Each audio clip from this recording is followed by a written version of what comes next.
Alright, everyone, welcome back to our channel. This is Al Harib, and today we're going to talk about the reality of Palestine.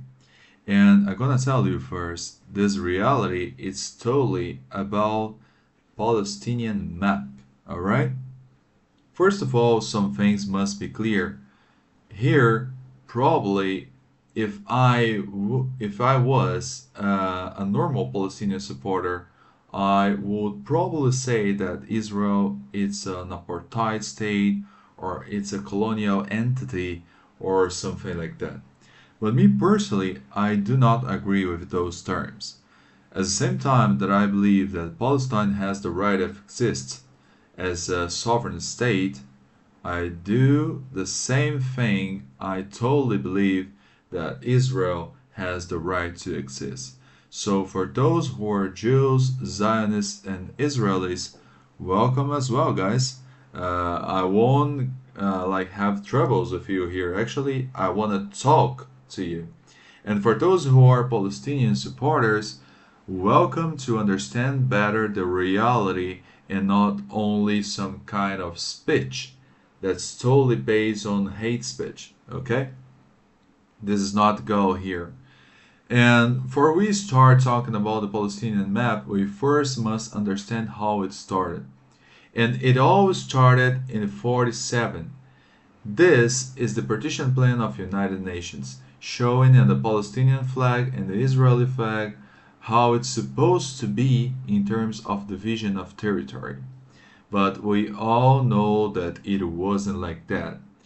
After 47, we had wars, and the main one is obviously 67, which changed it completely, taking Israel controlling of Sinai Peninsula, Golan Heights, and also West Bank and Gaza.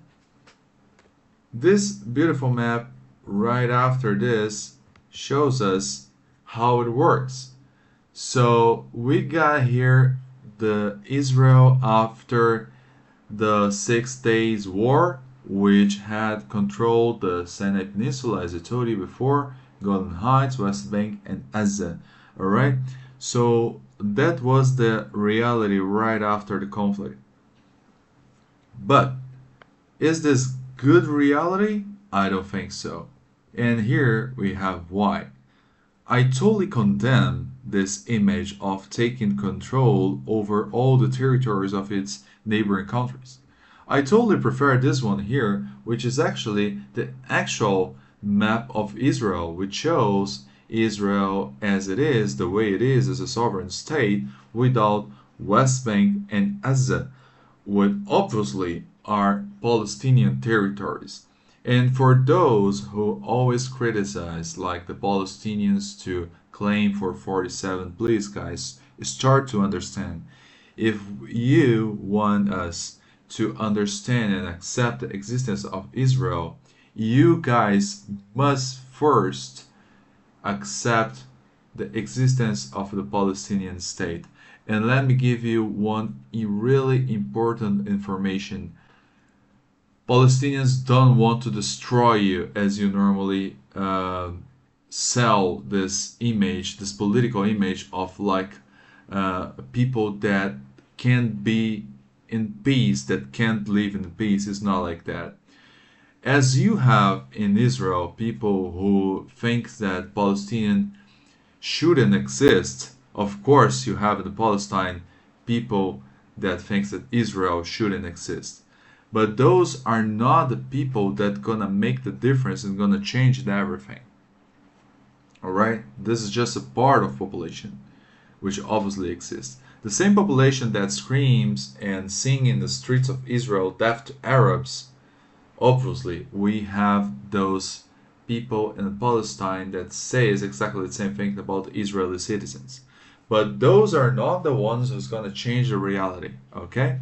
Those are the ones who are going to keep this reality of conflict, of exploding, of stabbing, as many people used to say, without any changes. And we don't want this, right? We want this space to talk about the future, to talk about different realities that we can understand each other and make it better. So this is the map that I think that Israel should have and still having right now in this case.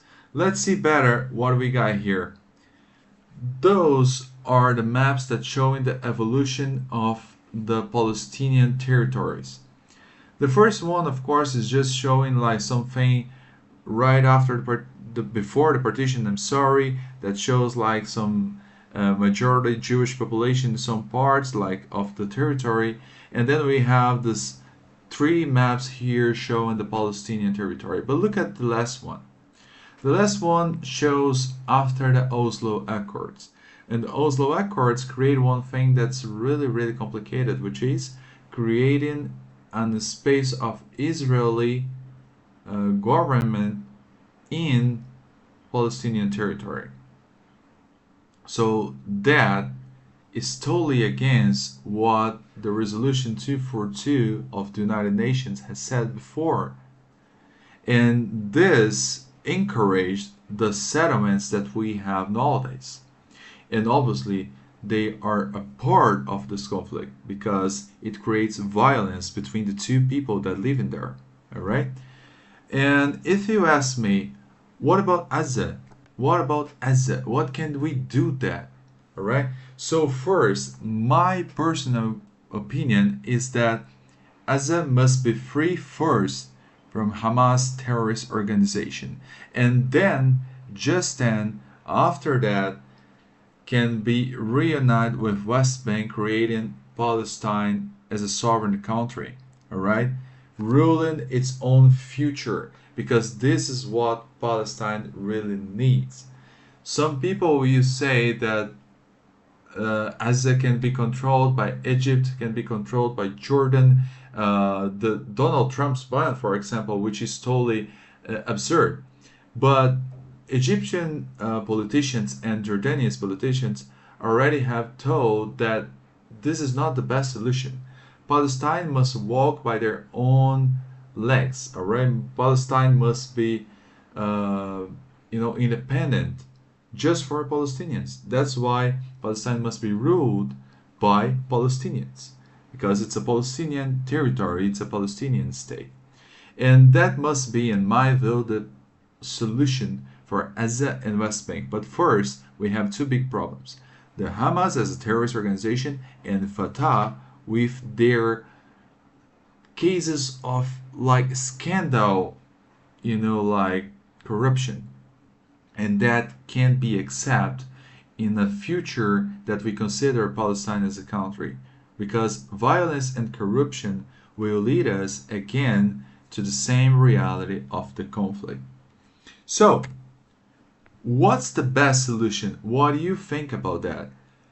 Is 47 the reality? Me personally, I don't think that, because if we adopt this reality, what about Israel? Israel is already a state. Israel is a sovereign state and must exist. So, in my view, the 67 borders are the ones who can bring peace to this violent conflict that we see every day. So guys, please leave in the comments what you think. If you guys understand that 67 can be accepted as a solution, or it's just 47 and there is no way to change it, and what you guys think obviously about the relations that Palestine must have with Israel, or if that can be a reality as well. So leave your comments right there in the comment sections. Like this video, please subscribe the channel, and that's it. I hope you like it. I wish you a great day. Toda rabah, and shukran for watching this video. Thank you.